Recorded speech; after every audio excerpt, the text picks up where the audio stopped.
So the least developed countries are the 44 countries that goes across Asia and in Africa as well.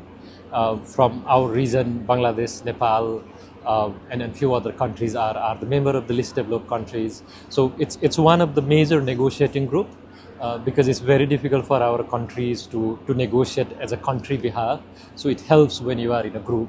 So for us, it's very important, two major priorities, I would say, to limit the global average temperature rise, because the more the temperature keeps on rising, from the impact that we see in the higher mountain up to the coastal area, the impacts are much bigger. We will be facing more extreme events that impact our agriculture, fisheries, energy generation, and so on.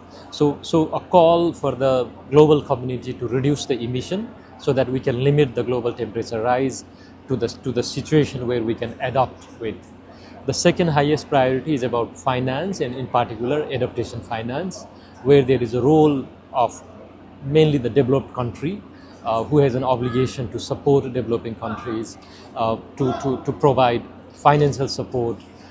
And for us, it's the support for adaptation, for addressing loss and damage, more in a form of grant and as a public sources. So, but together with this, as we are here in Brazil, after about 3 decades of the environmental multilateralism has started, and when we are celebrating the 10th year anniversary of the Paris Agreement, it's very important also to give a signal to the international community that the collective action can make change, the multilateralism can deliver.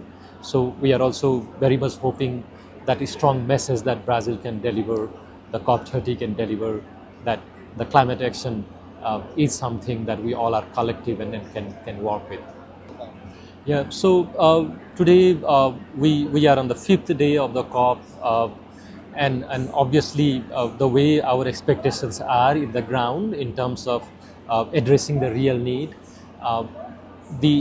Compared to that, the negotiations here are to some extent complicated as well, because we are very much engaged on the process and that's how the multilateralism works.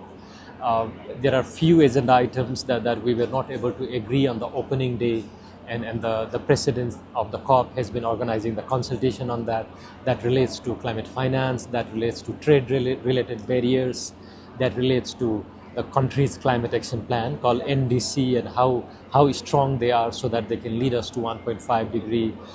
Those items are still being unpacked. But together with that, this COP is also expected to agree on indicators for adaptation, which is about how to assess the progress that we are making in implementing adaptation needs. As of now, at the technical level, they have been making a good progress, but not to the level that it can be decided. Also, 2 years ago, we had a global stocktake, which means assessing the progress of the implementation of the Paris Agreement. And the frustrating part is we have not been yet able to agree on how to assess that implementation. So from the ground level, it may be very frustrating that after many years of the agreement, we still does not have an understanding of how to assess the collective progress. So these are some of the issues that we are getting stuck.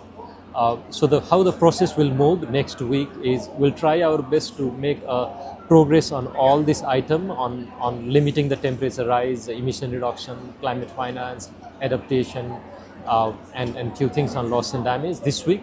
And items where we don't have an agreement, the minister will engage next week, try to help with the political decision making. Yeah. So the way the temperature has been rising regularly, the adaptation needs are much higher in line with if we are not able to limit the temperature rise. So the least developed country came up with a strong call that compared to the adaptation finance that is delivered in 2025, it has to be 3 times, tripled, and that has to be in a form of grant from the public sources.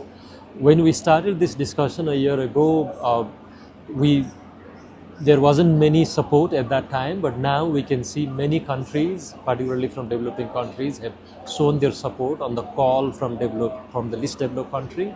In fact, in one of the negotiating track on adaptation, this has also been included in the draft text now. So what does it mean exactly? From 2025 to 2030, every year for adaptation in a form of grant, we must have 120 billion US dollar. And this 120 is because as of now, the call was 40 billion US dollar per year, so we were to triple it to 140. But this 140 is still way less than the need. Recently, there was an adaptation gap report published, and which clearly says that the adaptation finance has to be more than 300 billion. That's the need. So what we are asking is already very low. And if that's also not being fulfilled, then that's a betrayal to the most vulnerable countries in this process.